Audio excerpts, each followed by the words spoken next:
Hello everyone, I'm Alice from the Chian Natural History Museum.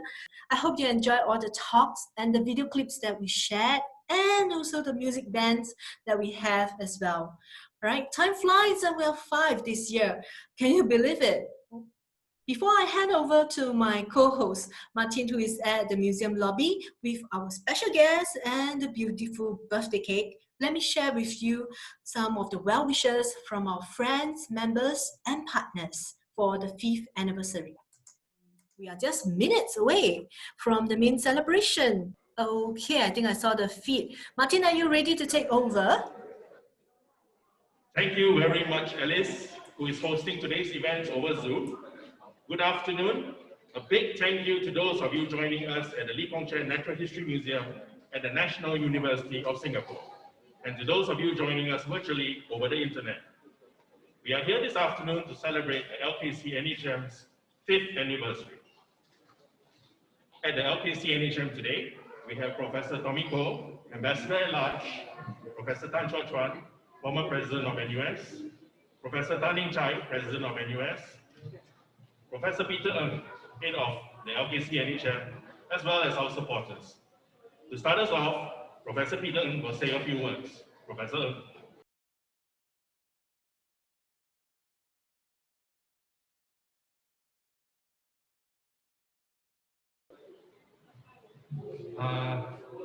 Good afternoon, everyone.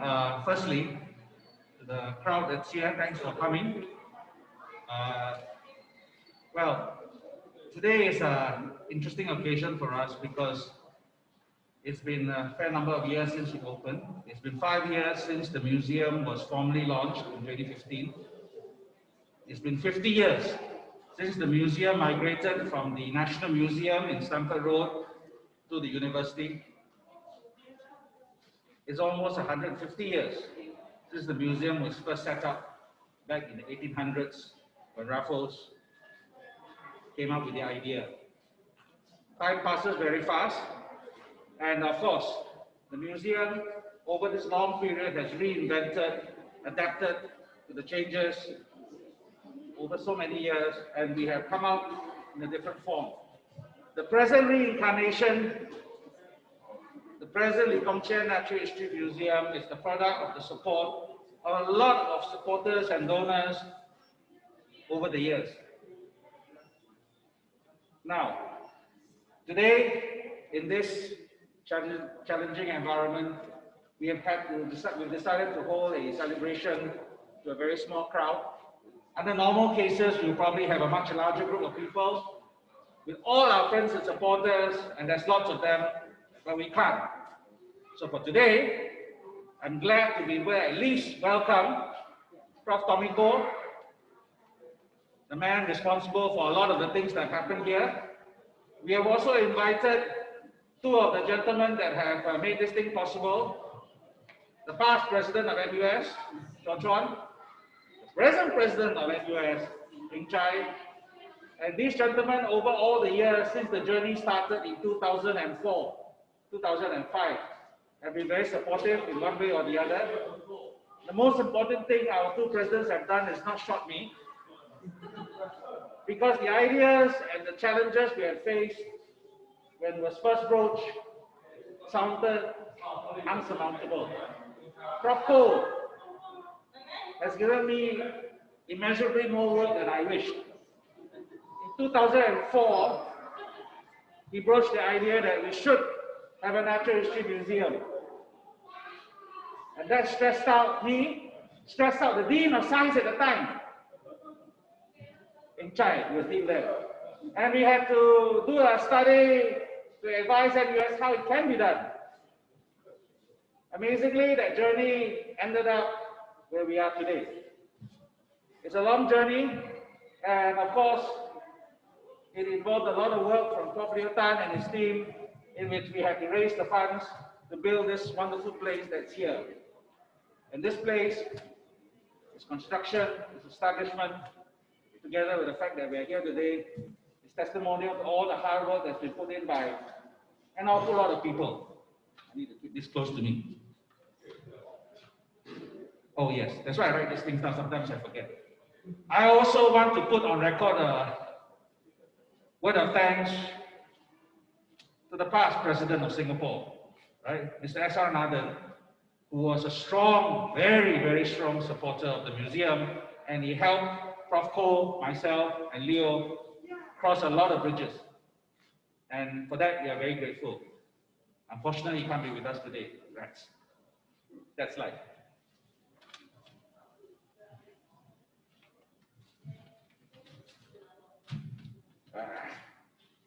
Not very good paperwork.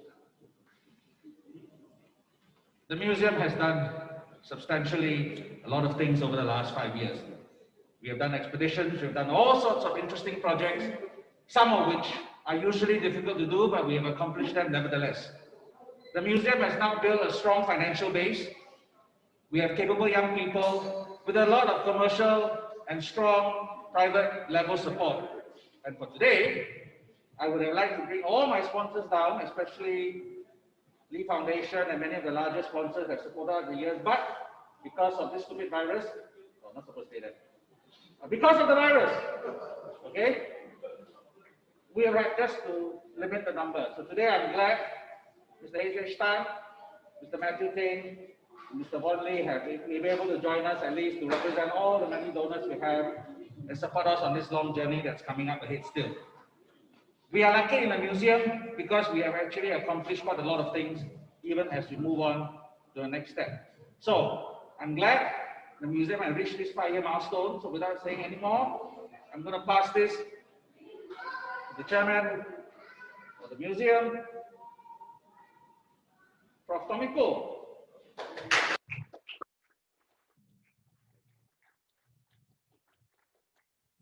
Thank you, Peter.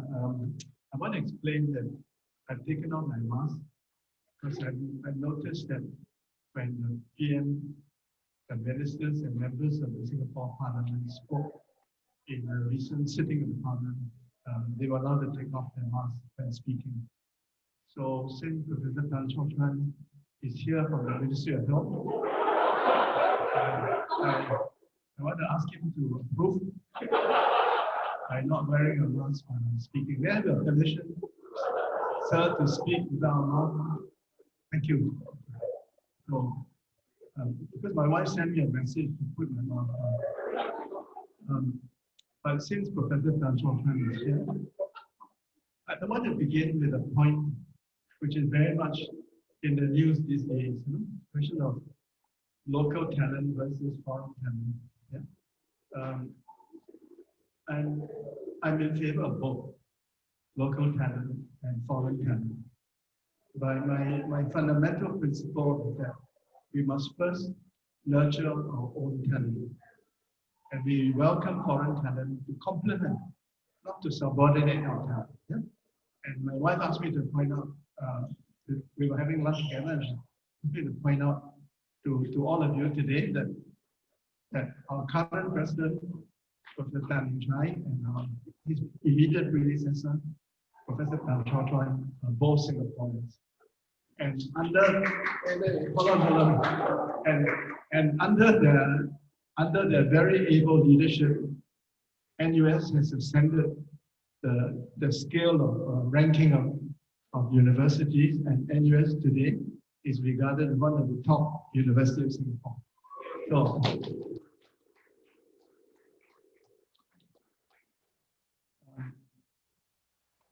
we are here today to celebrate 3 events. First event is the 5th anniversary of the opening of this museum.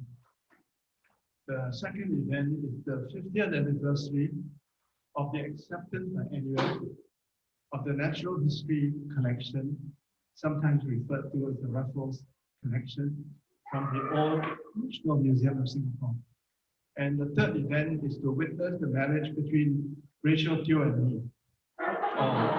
Rachel represents Google, and I represent the LKCNHM Natural History Museum. But today we will be cementing a joint venture between our 2 institutions. So just very briefly, people have asked me, what is the importance of having a natural history museum? What is the purpose? And I say it serves several purposes. First, most people don't know that a natural history museum is a laboratory for research. Number one, it's a laboratory for research.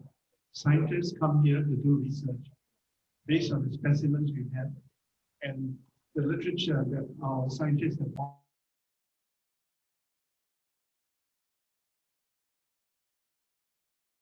to disseminate the important message to our people that we should value research and scholarship. Yeah? It's very important for Singaporeans, not just the elite, but ordinary people to understand the value research and scholarship. And the third importance of the Natural History Museum is to convey the important message to the people to love nature. So some of you may ask, what's the importance of nature? And I want to tell something that you may not have known about.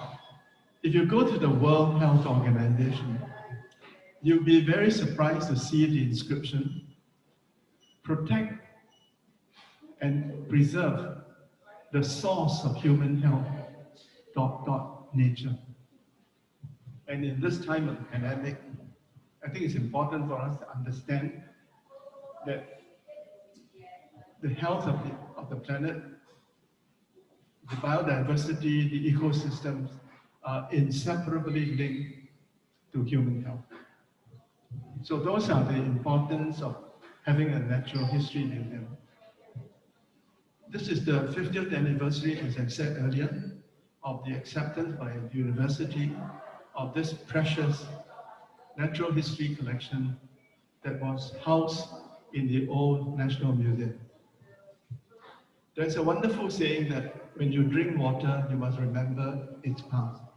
So I would just like to briefly share with you that this precious collection, which is part of the national treasure, was almost lost.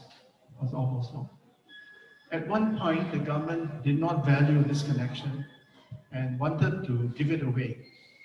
It was an unloved orphan, and the university accepted it reluctantly.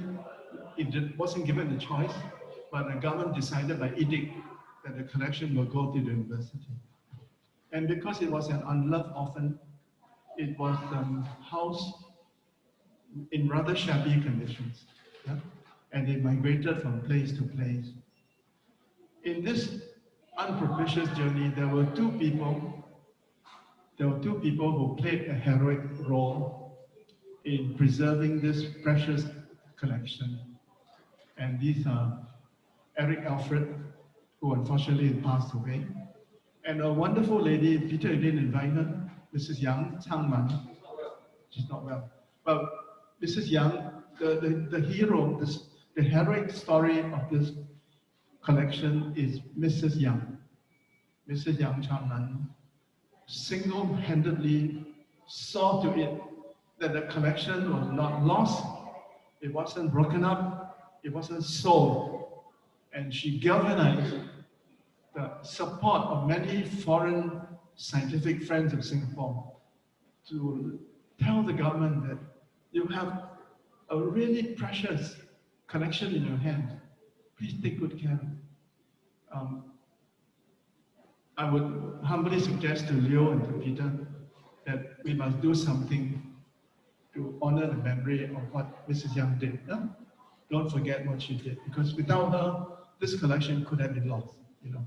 So those are the, talking about people, I also want to, HI, with your permission, say something else about people.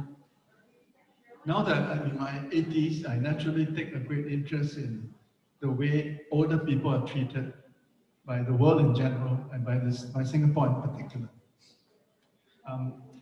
Ageism, or the prejudice against older people, is prevalent throughout the world, but sad to say also in Singapore. Yeah? And in an essay I wrote recently, I made this provocative statement. I said it's illegal in Singapore to discriminate against a person on the ground of his race, religion, language, or sex. And I say going forward, it ought to be made illegal to discriminate against someone on the basis of his age. The proper thing to do, or the ideal thing to do, is to value someone on the basis of his ability and performance, not age. So I was very sad to learn from Peter that Leo Tan will be retiring from NUS soon. And I hope I don't embarrass him by saying that Leo is another hero in a story of the building of this museum. Because when I persuaded university to build a natural history museum, Leo and Peter were enthused by the suggestion. And we approached Professor Tan Chaw Chuan whether he could offer us a site. And he said, yes, I have a site for you in University Town, but you must raise X million dollars in 6 months. This is terrible. This 6 months is a very unreasonable time limit. And he said, if you don't raise this amount in 6 months, I will take the site back from you. Well, Leo, whom I call a miracle man, decided to take on the challenge. And through several miracles, he succeeded in exceeding the target. And lo and behold, the university gave us an even better site than University Town, this present site. So Leo is not only a miracle man in fundraising, but he's a solid marine biologist, a scientist. He has rendered great service to NUS and to Singapore by being head of the Science Center, the National Institute of Education. And I think, I'm sure Incha, you agree that before he leaves us, or when he leaves us, the university should think of some appropriate way to honor this son of NUS in Singapore. So let's give Leo a call.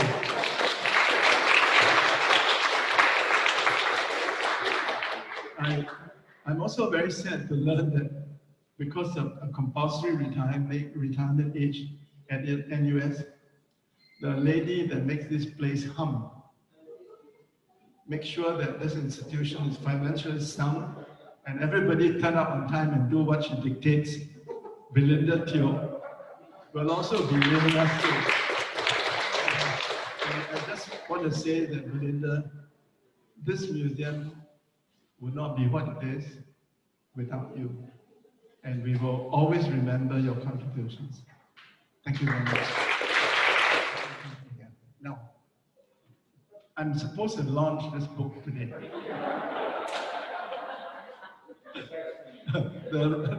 The Roman letter L means 50. And as I said, one of the three things we celebrate is the 50th anniversary of the acceptance of the Natural History Collection. Yeah? So, for this occasion, two colleagues from the museum, Janice Au, is she here? Janice Au, who's there. Put up your hand, please, Janice. Janice Au and Martin Low have co-authored this book. And it contains 50 stories from our collection. These are original stories, and it adds to the 200 stories that were contained in the earlier publication, 200 points in the natural history of Singapore. So I want to congratulate Janice and Martin for having done a very good job in a very short time, and you produced a very attractive and readable book. So congratulations. Thank you, Prof. Thank you so much.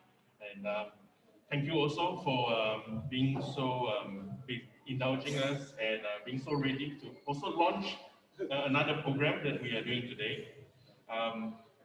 So this is the launch of the LKCNHM's Google Arts and Culture Partner page. It's a digital platform for cultural institutes and an educational resource that is a collaboration between the LKCNHM and Google. Prof will launch it shortly, and this will be followed by a short presentation from Ms. Rachel Teo from Google Singapore. So may I invite Ms. Teo to join Prof. Thank you so much, everyone, for having us here today. Thank you. It's really a privilege, and I think Prof. alluded to the history of the museum, and it is a very special place in my own heart because I went to that shabby museum, as they say, and it didn't seem very shabby at the time. But compared to this illustrious complex, I think we see how far it has come. So we're really pleased today to announce the collaboration between Google Arts and Culture, which I'm representing today, and the Chian Natural History Museum. This is an exclusive collaboration between Google Arts and Culture and the museum, and I'll talk you through, I think, the next couple of slides. The collaboration is called ASEANA obscura, and it features some of the lesser known but very cool species found in ASEAN. So, this is the collection of the 20 different stories that have been exclusively collected by the different teams here.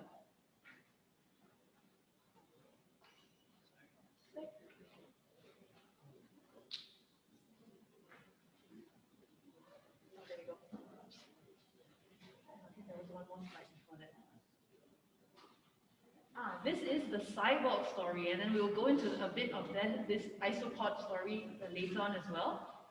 So cyborg as a chapter features the cybernetic organisms that appear to be half biological and half machine, and many have an armor-plated appearance as the structures evolve to protect them against predators and the elements.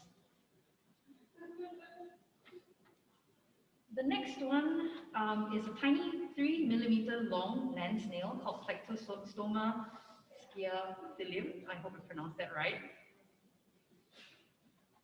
And the last one, Prof, I think, would you like to speak to that? Okay. It's a special deep sea isopod known as Dolitiscus cornutus. I apologize for really messing up the Latin names.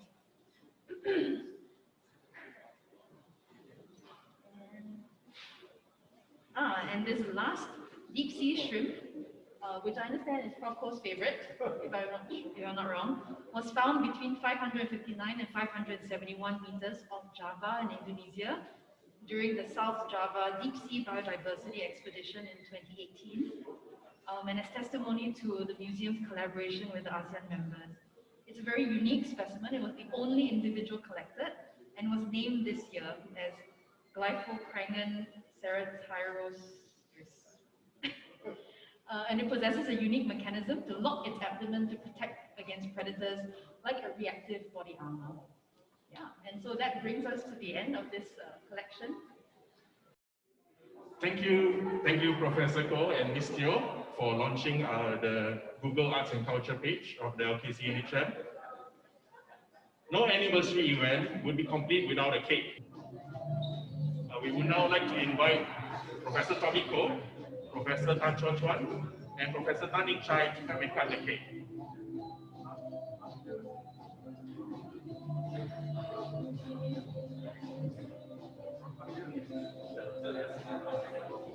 Sorry.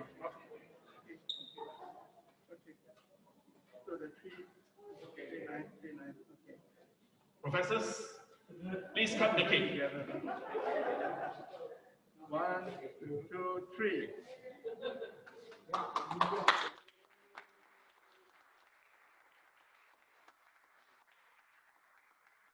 We have almost come to the end of this event, and we would like to invite Professor Peter Ng once again to give his closing remarks.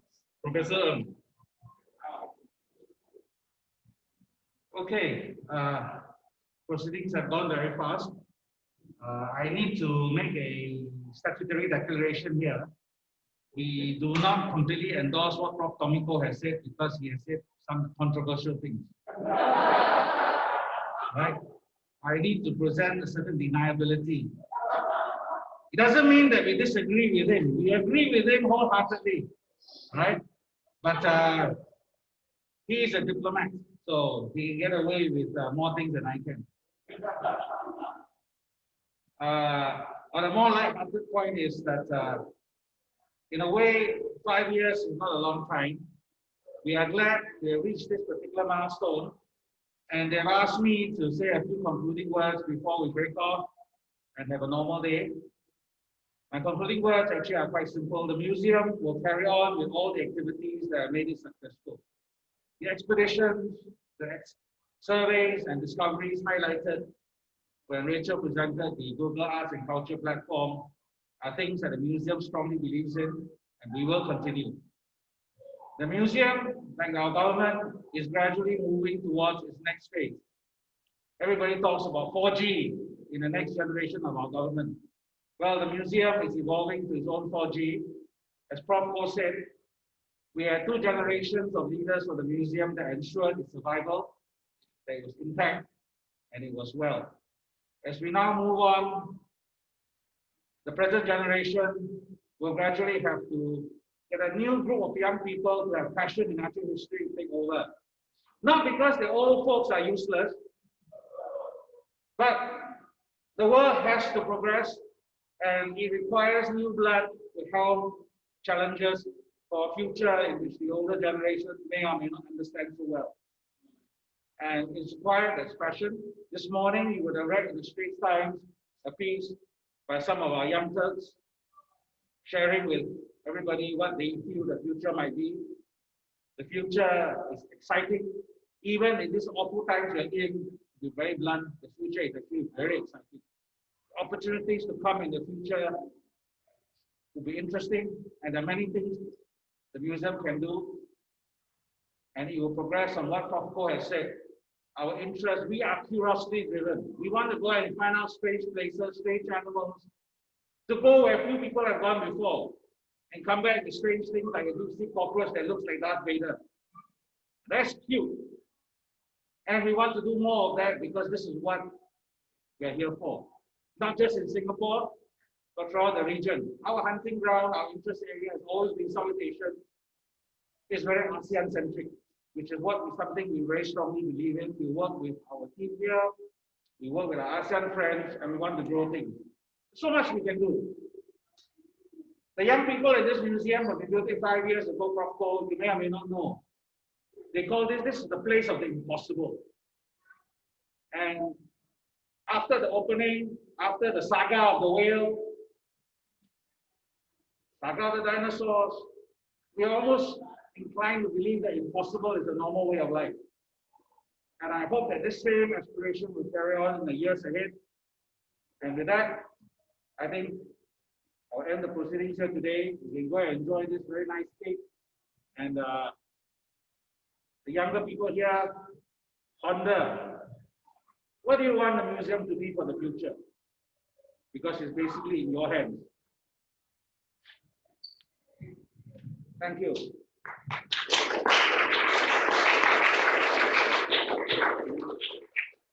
Thank you, Professor Ng.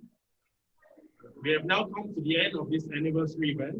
We would like to thank everyone who is here today for supporting us, our donors, guests of honor. Thank you very much. And thank you for those of you who are joining us online. Back to you, Alice. All right, thank you so much, Martin and Professor Peter Ng, for the powerful closing speech.